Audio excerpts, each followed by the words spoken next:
Welcome back to this episode of Uncover the Human. Today we are joined with our guest, Tina Morris. Welcome to the podcast, Tina. Thanks, Alex and Christina. I'm so happy to be here today. So excited to have you. So let's give the audience a little context. What is your story? What brought you here? Sure. Well, I'll start by just saying that I'm a recent transplant to the Denver metro area.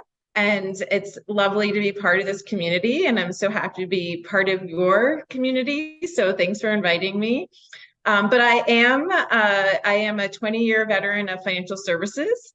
Lived in New York on the East Coast for most of my life and took a non-traditional path into financial services where I started at West Point and the military. And then just had a tremendous time leading teams, credit analytics businesses, transformations of data and operations organizations throughout my 20 years on the East Coast and in financial services. And my proudest moments are, in fact, taking on bold transformation goals and building and working with great teams. So I'm happy to be here to talk a little bit about all that today. That's wonderful. We'd love to have you. It's kind of funny when you were talking about being a transplant and, you know, joining the Denver metro community and then ours. I had this like vision of us being like Ellis Island of Colorado, where it's like you come in and you stop by Uncover the Human and then you go off and have your life. Yes. Well, it feels like there's a lot of transplants in the Denver area.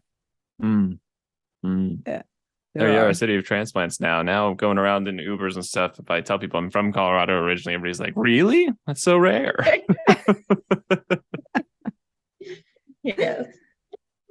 Well, we're excited to have you and talk a little bit about transformations and talk a little bit about just personal and large transformations. So what's the recent transformation in your life that you feel like is beyond, you know, maybe moving is the transformation? What's felt prescient?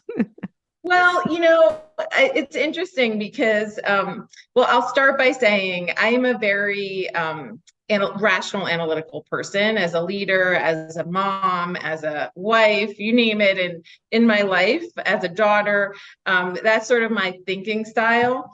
So I am, you know, whether it be in personal life transformation, I can always use my move from New York to Denver as my most recent transition and transformation in my personal life, but also in professional life. Like I can make a plan. I am an expert planner. And Christina, I think in one of your previous podcasts, and Alex, you talked about sort of the science part of change, and so at the science part of transformation and change, I am an A+, like on planning and strategy. I love to do all that.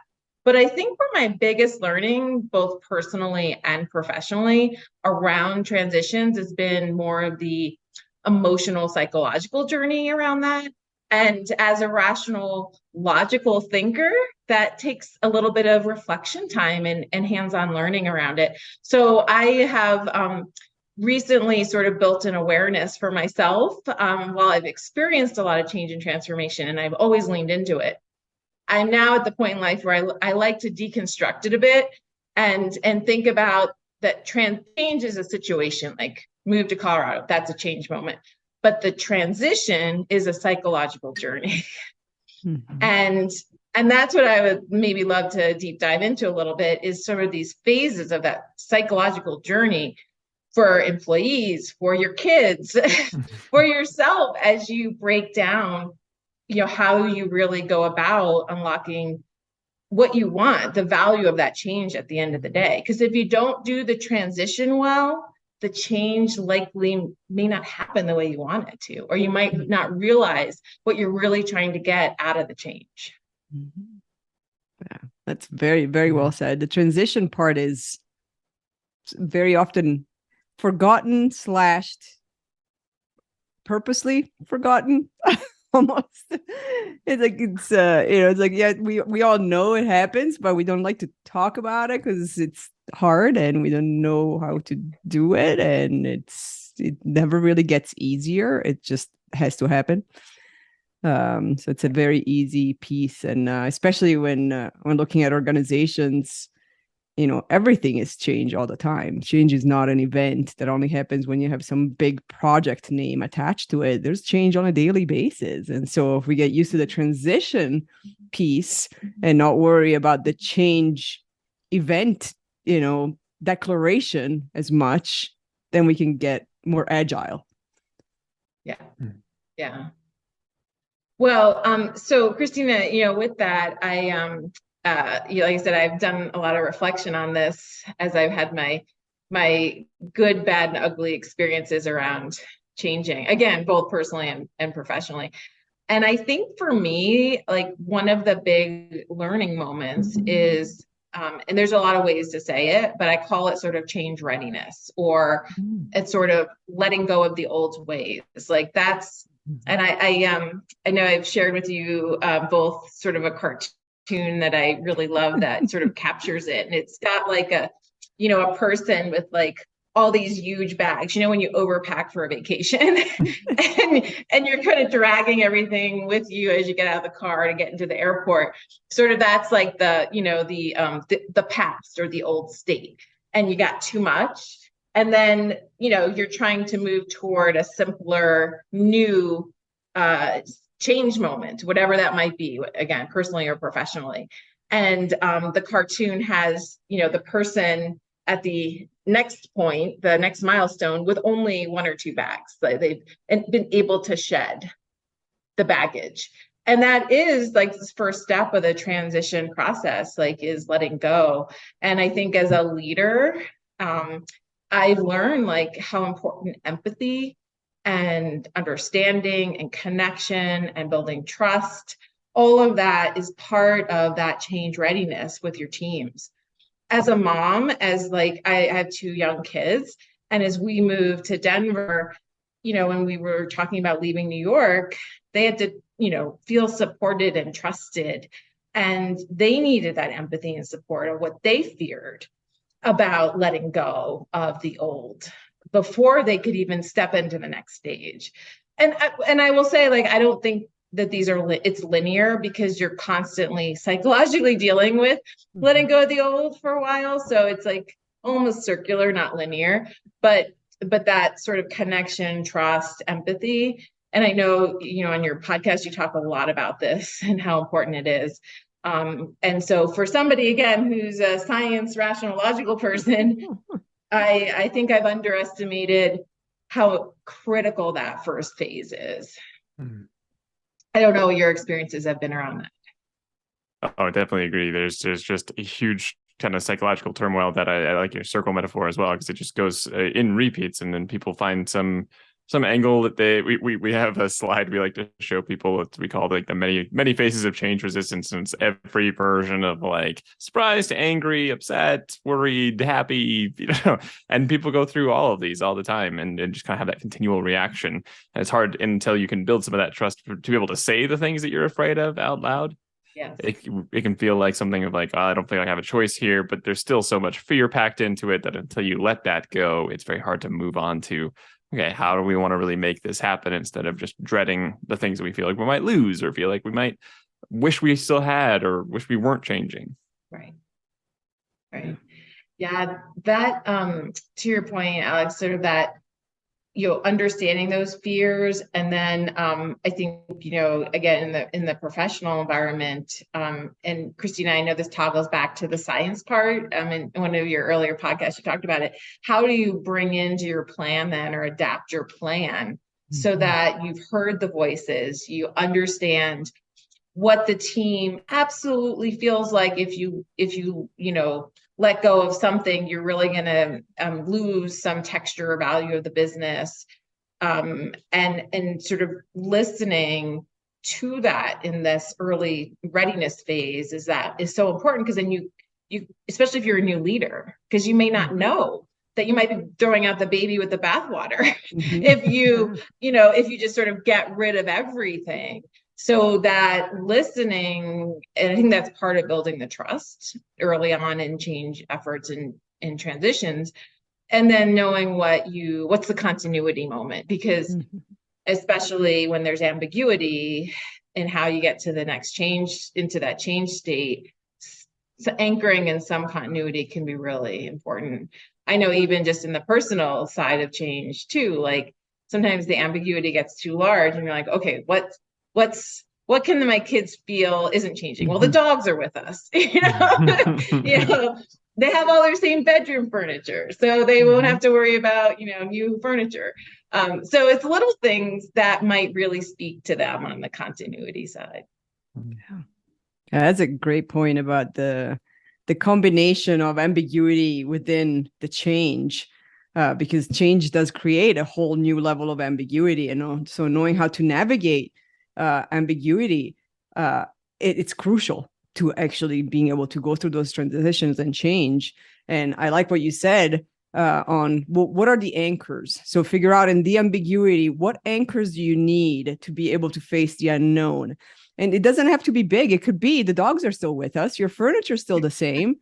Like it's just those little things. And it's like, what can we attach to so that the rest can be dealt with as unknown? And it's okay. We can face that. And that's a big thing. And having those conversations and making those connections and establishing that trust, it's crucial. That's why change, and I'm sure we talk about it in our podcasts, about leading change and how the change itself, the announcement itself, it's like the ceremony of the wedding day. There's like 95% of the work to get there. It's done beforehand. And that's especially in organizations, that's when sometimes it's forgotten. It's forgotten that it's like the work doesn't start when you announce the change. If you want it to be successful, the transition work starts way before that. Yes. Yeah, absolutely. One of the transformations I was working on when I was, sort of back in financial services was interesting again, because I expressed that I'm a really good planner and also like results. So I can tend to sort of drive pretty quickly and be like, oh yeah, we need to get that result and we need to, make sure that, this is the plan, this is a way to do it. I think it goes back to my Army days. You had to have a plan that you started with. You can always adjust, but you need a plan. But what I quickly realized, especially with, and I always think this is so important, sort of and I know you've talked about this as well, like your different layers of leaders is sort of, and we talked about it before, like how ready are they? Are they bought in to ultimately where you're going? And I literally had somebody say, I'm on the Tina bus. Where is it going? Where is the bus going? Because I'm on the bus with you. Where is it going? And just slowing down to spend that time with your leaders at all different layers of the organization to sort of co-create and from what you've learned about the business, the customers, the team, where are you all going together? And then, like we talked about, your plan, there's, you don't want it to be too clinical. You want to make sure you're bringing in the best of the old while you're integrating the new pieces. And that gets me to sort of another big aha moment that I've had. And again, both personally and professionally, I could talk about examples, which is really like, as you kind of get into the second phase of the transition, it's sort of the no man's land. It's like, okay, we're starting to execute the plan. You haven't kind of gotten the change yet. So in my moving example, you put the house on the market and you started to look at schools and you talked to moving companies, but you haven't done the move yet, or, whatever the example is in the work transformation or change. And that's such a scary time. And sort of like, how do you keep the team motivated? And the word that keeps coming up for me is courage for leaders, courage for parents. Courage is the word, because you have to keep that strength of conviction and grit, and then also structure to help people kind of keep coming along. And the third thing I'd say would be, again, learning the hard way, is just how do you keep adapting and learning? And, because you want people to be creative and innovative as they're learning and going through the change. How do you keep that culture so that, again, people are owning where they're going to land in the final state, the end state, the future state? So I don't know, like I'd be interested in your experiences in sort of the in-between stage before you achieve the transition, the full transition and change. No, I think you hit the nail on the head on that one. There's a lot of making sure people understand where they're going to land. And then there's that the point, like, to your point, Christina, building like the whole plan is kind of before the wedding. Then you hit the place where everybody hits that, and now the change is becoming real. It's becoming the actual, it's starting to take shape. And I think that co-creation portion is important too, because you have to do a lot of planning. Try and figure out how many gaps you have in your initial plan. Try and bring in enough people that will help you fill those gaps. And know that even then, even when you have enough and you think you have it set, it's going to be a process of co-creation in that no man's land. You're going to have to go back and revisit and be like, oh, wow, we forgot that. We missed this part and we didn't realize that was happening. That just hasn't been on our radar, or nobody knew that was a part of the current workflow. And so you end up like going back and figuring out, okay, so then how do we adjust the whole plan? And the more you can get people on board with what the overall goal is, the better decisions they can make towards that end, which requires them backing up even further to be bought into that being the right end goal. Or enough so that they will commit to it. I would find it so interesting to sort of, because again, being a numbers person, like I wonder what percentage of plans really change from like the first phase and the transition starting and like when the change actually goes into, like how much really does the plan have to evolve and adapt? I would think it's pretty high. Yeah, I would say from overall of number of plans that change, 100%. I would say 100% of plans change. I would be shocked if there's any plan, personal or professional, where everything that's on paper happens exactly like it was on paper. And then we really planned that one perfectly. Yeah, and then the percentage of how much of the plan changes, that probably my guess is that it's pretty high. And it's okay. It's not bad planning. It's just the reality is always different. We call the movers and we put the house on the market, and then we look at the house and we plan on how to put the furniture, and then you move in and you're like, oh, I can't fit the dresser through the door. That wasn't on the plan. So now I have to take apart the dresser to actually fit it through the door. It's so true. Well, it's interesting as you were talking, it reminded me of something I learned in my military days, because obviously, is like you might imagine in the Army, you always have to start, you always start with a plan. And what was always interesting about it is you didn't always have enough information always to sort of feel really confident about your plan. But it was always important to get a plan out there so the rest of the team could start moving forward and getting out there with what they needed to do. So they had something called commander's intent.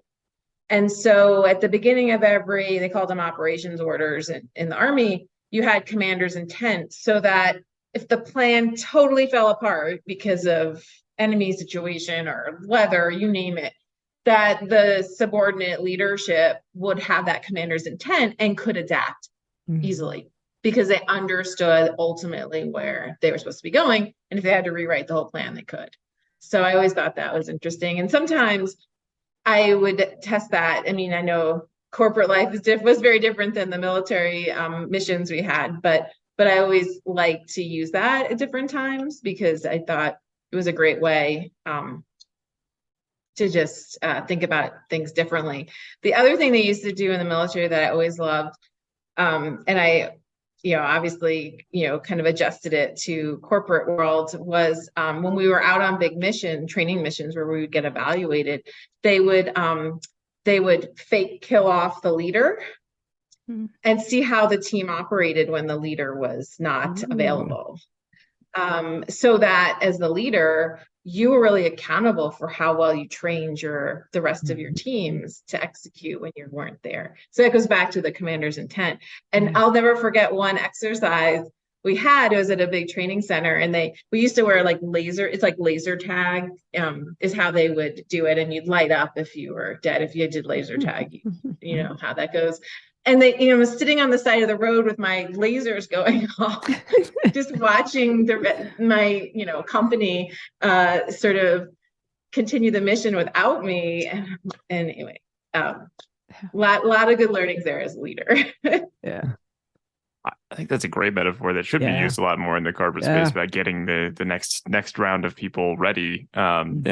For one, as leaders, it would then become easier to let go and do things like maybe go on a vacation or something now and then we trust that everything will go. Might be less high stakes than being killed off in an exercise, but it's still something that has to happen. You have to have that. I like that idea of the commander's intent, and I think it's definitely an important one. It's one we like to start with in the stuff that we do is a lot of like, okay, what's the main why here so that everybody knows what we're really aiming for? What are we really going for when you're making random decisions on the ground or that dresser doesn't fit through the door? So I'm curious from both of you, what your experiences are for like just to extend the moving metaphor.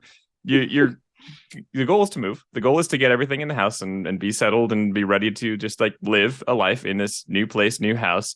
What happens when you have, let's just say, a kid who ends up, not fitting the dresser in, and that's they get entirely stopped? How do you help remind and go back to that intent, and how do you find those moments of resistance and help give it to people who aren't ready to get over the first couple roadblocks? I'll let Tina answer first. Yeah. Well, so I go back to the first thing I'll go back to, and we can stay with the moving analogy, but I think it works well with, kind of resistance in a corporate world as well. If there's foundational trust and sort of connection, then it's always an easier moment to have than if there's no trust. Mm-hmm. So in that moment of resistance, so your kid has a tantrum because their dresser didn't fit through the door and they don't know how they're going to put their room together, they have that love and support from you. And mm-hmm. I know in the corporate world, it's not necessarily as much love, but there's trust and connection and support, a feeling of support and empowerment. That is like the foundation you need to have. Mm-hmm. But then I would say, and again, this is rational, logical Tina, who's learned a lot of lessons. It's sort of listening, understanding, like what is driving their fear moment. What are they telling me? Like, because it might be that they're actually really upset because they didn't make any friends at school, and that the dresser is just a projected moment because mm-hmm. they're dealing with some other hard part of the change. So I think that listening moment to really understand why are they having, a resistant moment at this point.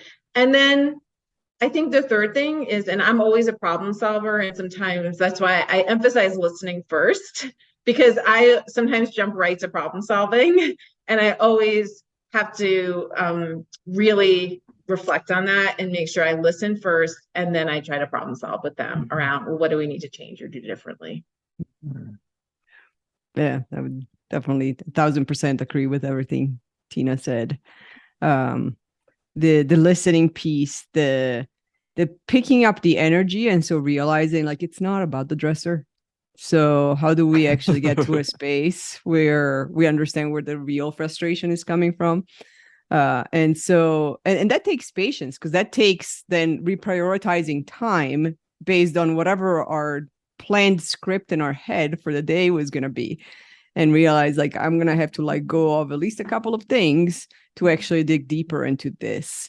And so having that intent, I love the commander's intent, because if you have the intent and the intent is not based on tangible things, but it's based on values, and it's based on what's the experience we want to have, then it's easier to like go of, well, okay, so this, the dresser doesn't fit.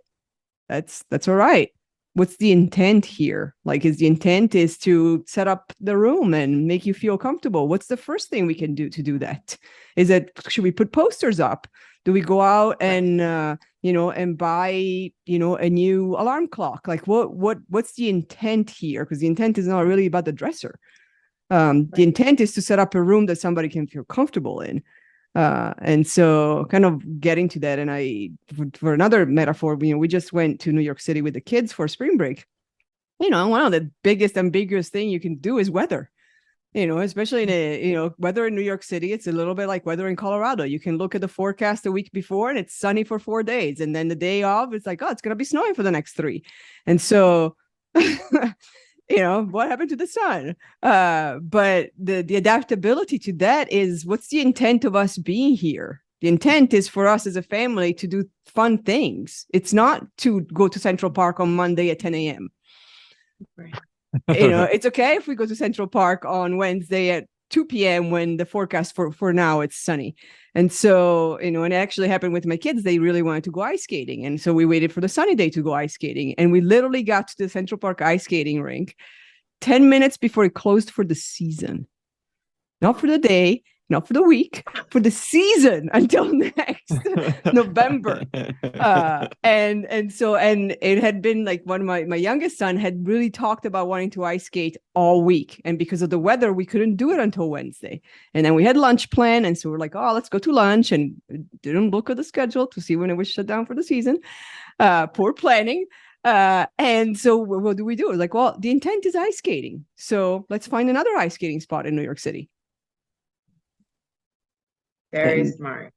Yeah. And we found it, and we checked the times, and we checked the openings, and we went and had a blast. Best part of the vacation. And so that's, I really like the intent is.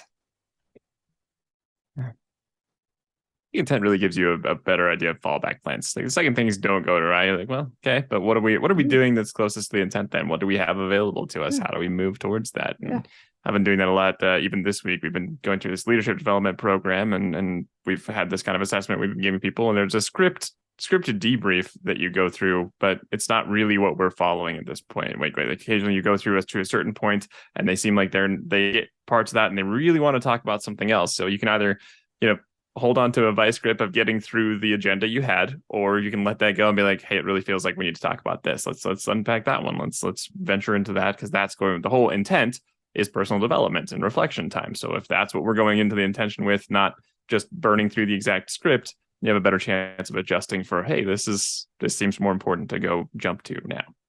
Yeah. Well, and I think this is such an important point. And Christine, I love how you brought it back to sort of our the dresser and the bedroom analogy, because it brings it to life in a very powerful way. And I think about something similarly in the sort of business world about let's say you're doing product development on a new enhancement for something your customer is going to be using. And I've had this experience, everyone works so hard on it, and you're really excited because you hit the date and you're in budget and you roll it out, and the customer doesn't like it. Mm-hmm. and so it goes back to sort of like, you met all these internal milestones, you hit the date, it's sort of in budget, but the customer doesn't like it. And that's the real intent there, is the customer experience around this aspect of the product. Mm-hmm. And so you have to dial it back. You got to pull it back. You have to and rework it. And you can't let the team get down about that, because the first feeling people are going to have is like the moment with the dresser and the door jam, and be like, why won't it go in? We work so hard. And sort of to keep their motivation, be like, no, the intent is out here. Yeah. And we didn't meet that intent yet. So let's go back. Mm-hmm. Let's figure it out. And so that's why it is such a powerful thought and part of how you can frame it. Mm-hmm. Yeah. So when you think of personal transitions, like, moving to a new state and finding new careers, and career transitions are a whole other podcast topic. Yes. For sure. But yeah, that's how have you experienced finding that intent? Because again, with career transitions, for example, like we have the dream job or the dream company, and then they don't have an openings, we interview, we don't get it, like something does not go as planned. And for career transitions, or we have a promotion and we don't get it, or we're about to get it, we were promised, and then the organization restructures and you're like, and there it goes. Right. So how can we use some of these to figure out what is the intent in personal transitions that we can anchor to?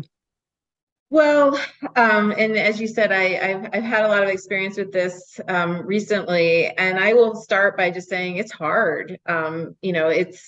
It's hard, and having courage and and grit around it, and knowing, and it goes back to, I think, some of the similar principles, knowing yourself and what you're looking for, kind of down the road is really important. I had a friend who was, and I were talking about sort of career transitions, and he said to me, if we have lunch together 10 years from now, what will you be doing?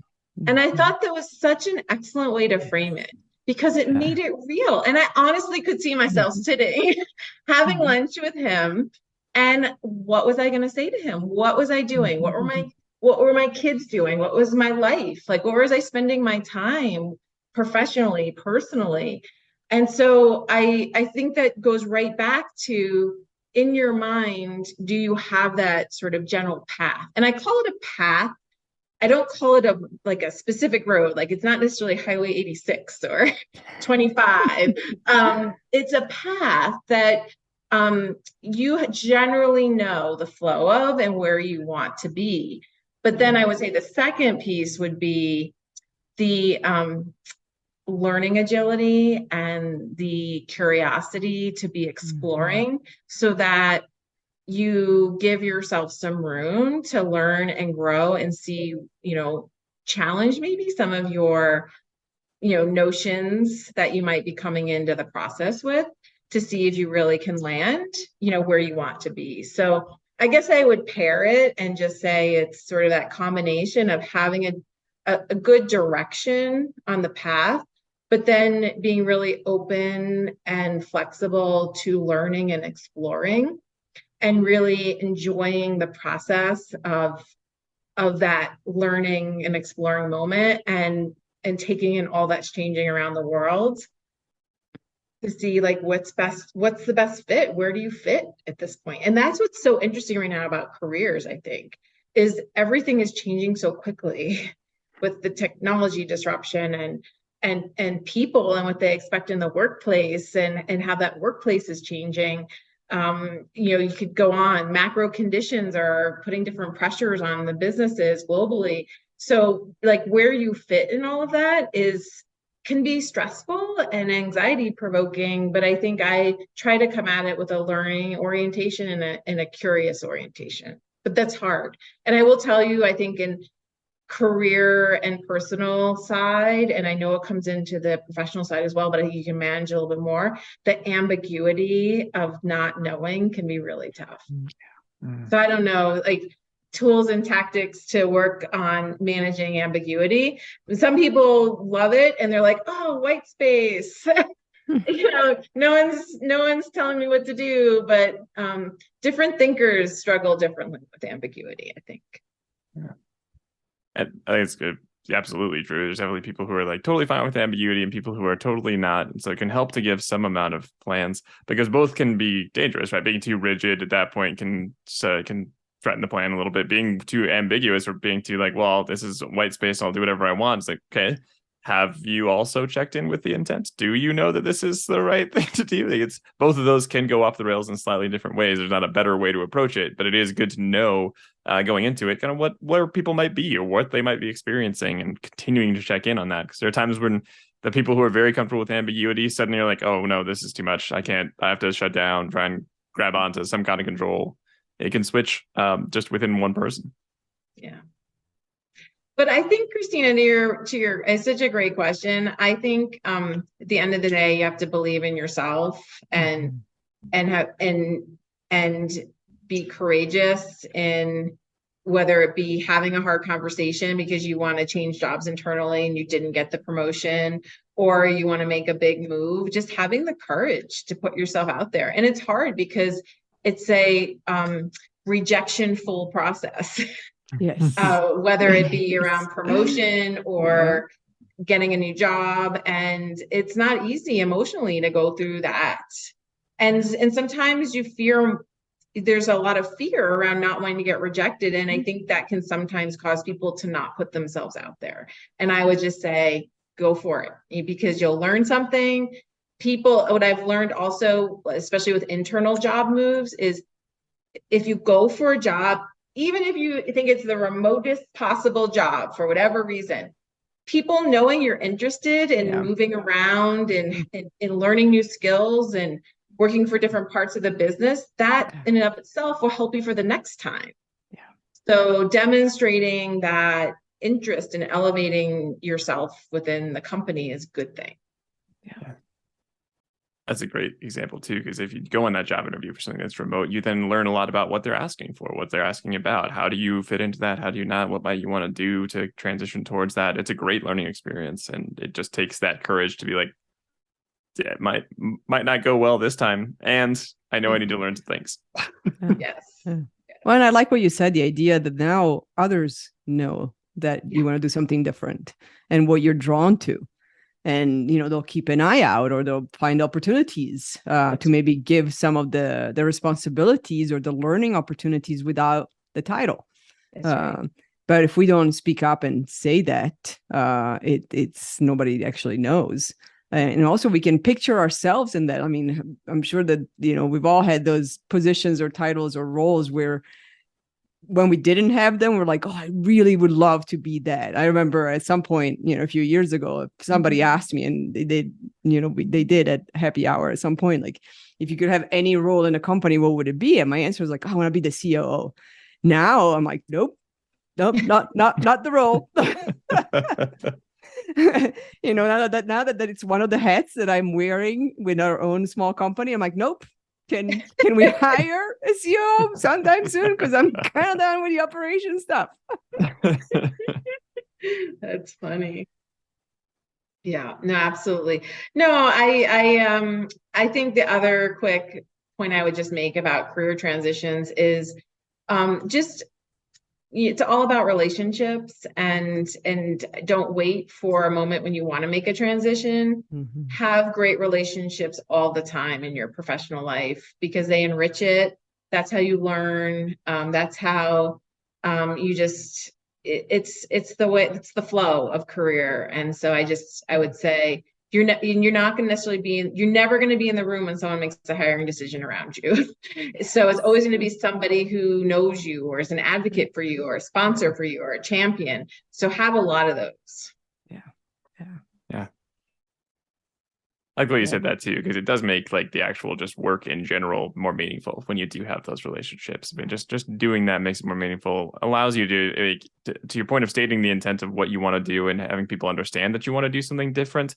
It's much easier when people are already on your side and you have people that just are interested in what you want to do, and you return the favor. And it's just a much more fulfilling way to work, and a lot more natural to our just general human tendencies. Yeah. Absolutely. And I think I use the word flow very specifically, because it is a flow, and flow is ongoing. It doesn't stop, and it shouldn't stop and start. It should be like a constant flow for you in how you curate and manage your relationships throughout your career. Yeah. Mm-hmm.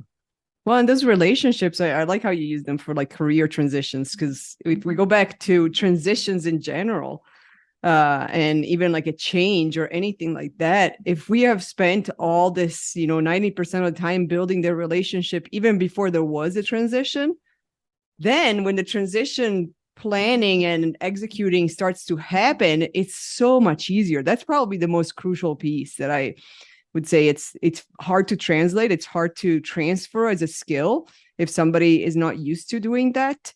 Because it's not about the communication that goes out. It's not about the slides that you're going to present. It's about the 4 months of conversations of building trust with the people that are involved, so that then when there is an idea for the change, those conversations keep going. And then when the change has to actually happen, all you have to do is send a message and say like, hey, we're kind of like doing this and we're thinking you would be good. Like, are you on board? And the answer is like, oh yeah, sign me up. Let me know how I can support. But it's because you now spent 5 months building that relationship.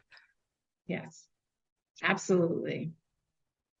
Absolutely. I mean, it makes the change a lot easier on both fronts, right? Because first of all, you get to know people, you to know who might be able to be interested or help. So you already have like a plan starting to be in motion. You know what might be possible given the team, because you know them better. And then the portion of that is exactly what you're saying, Christina. Now you have something to announce. You can have those conversations much more easily of like, hey, I'd love to have your help on this. It seems like something you might be interested in. Bam. Now you're moving a lot faster. So building those just continues to build the muscle to move in a more agile way as you go. Yes. Yeah, it's incredible. Yeah, we just experienced something similar in one of the many changes we managed every single day, but with our clients, like we're signing people out for the leadership development program. And one of the changes is people moving around where they're signed up. And so we got to this point this week where I was like, okay, I've got 2 cohorts starting. One is starting on Tuesday. So we're got, like a 4-day lead time for that. That's, that has an open slot. And I had given up. I was like, you know what? We're just not going to get anybody. We tried, not going to get it. That's just going to be a smaller class. And then we've got a couple of others, in the rest of the year. And as soon as I kind of leveraged the relationship piece and I sent a message to a group of people that we had been building relationships with for a year, saying like, hey, there's a couple of slots open. If you or any of your direct reports are open, I had 2 people actually take those slots within 10 minutes. One was like, oh yeah, like my direct report, he's going to confirm in 5 minutes if it's yes. And then somebody else is like, yep, I can take the Chicago spot. And that was after weeks and weeks of like requesting, like who's going to be in here to like the larger group, and we don't have confirmation and please confirm. And then when we went directly to the people, to the relationship, it was like, yep, I'm on it. I can do that. Yeah. Excellent.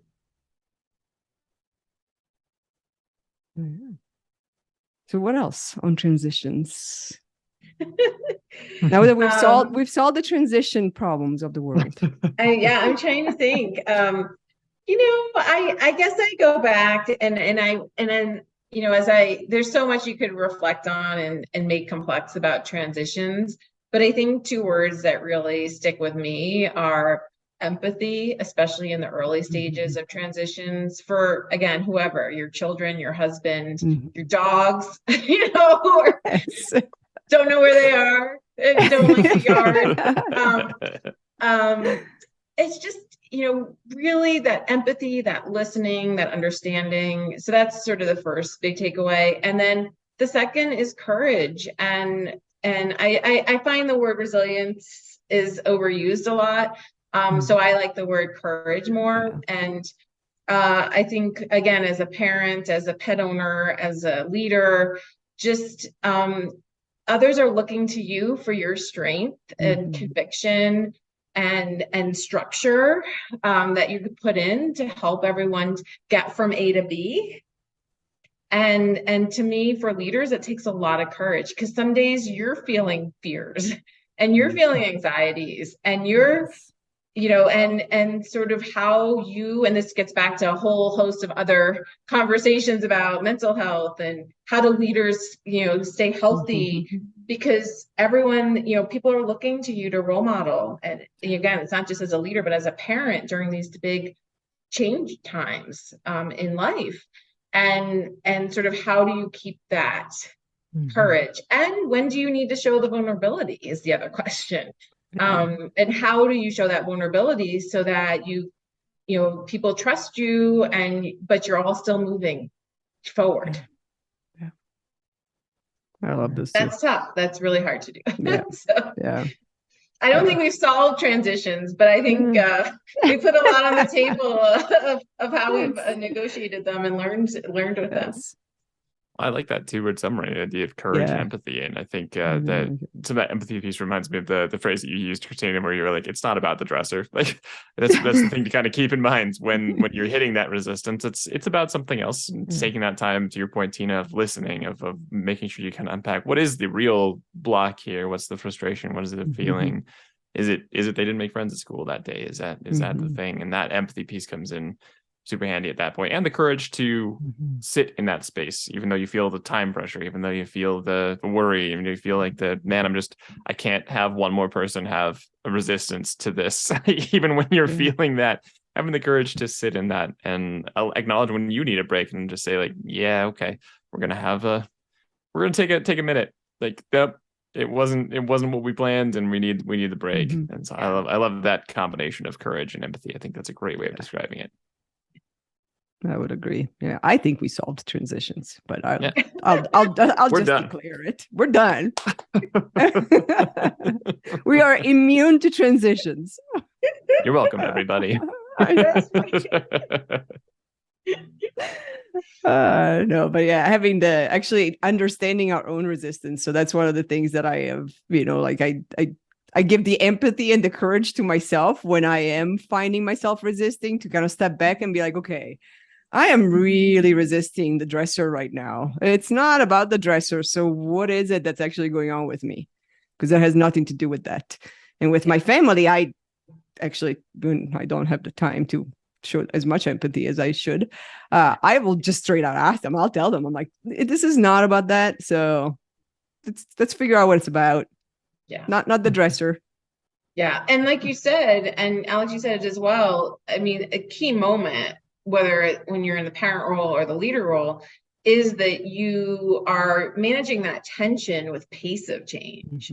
Because you might, again, if it's personally, you're like, oh, but the movers are only staying for 2 hours, so we have to figure this out.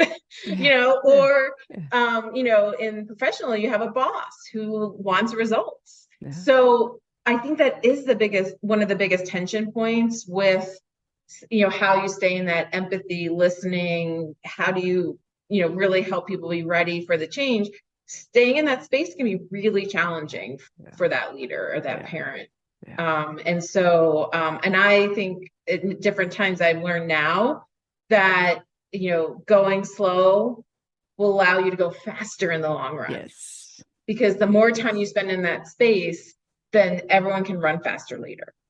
Yeah.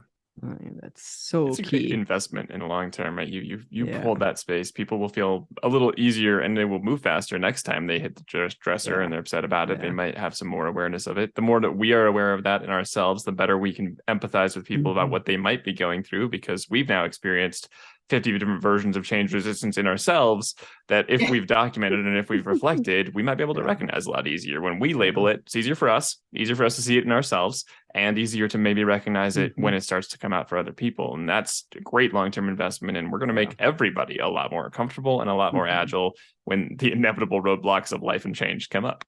Yes, absolutely. For sure. Yeah. So now that we've resolved transitions for everybody,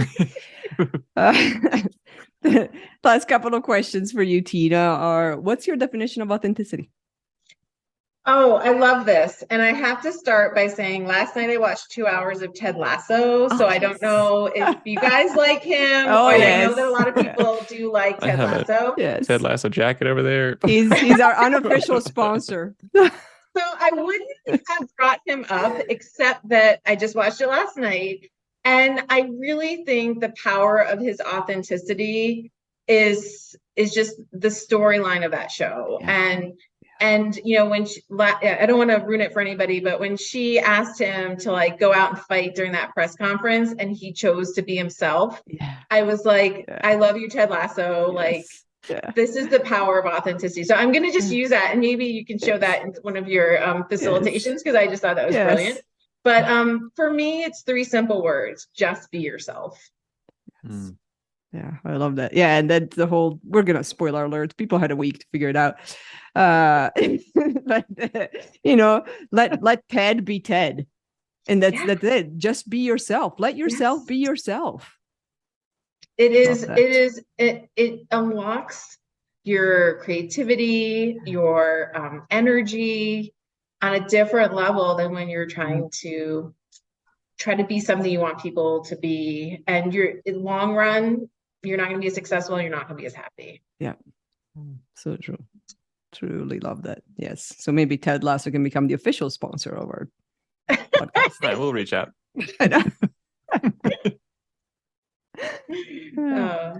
Well, last question is: where can people find you?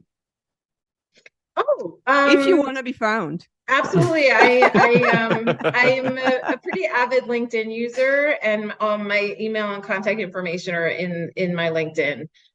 So I would say that's the best way to get in touch with me. Awesome. Sounds great. Yeah. So you will actually love my LinkedIn post for today. I will tag you on it. Oh, that'd be awesome. It's Ted Lasso related. Okay, great. We only meant to watch one episode last night, and then because we hadn't watched the new season yet, and then all of a sudden we're like, oh, he's so good. So good. I haven't watched last night's episode yet. I almost did, but I was like, I'm not in the right space. I'm really tired. I need more focus for this. Gonna be a good season. All right. Well, thank you so much, Tina. We appreciate your time and insights. Oh, thank you, Christine, Alex. I loved being here. And thank you, everybody, for listening. Take care.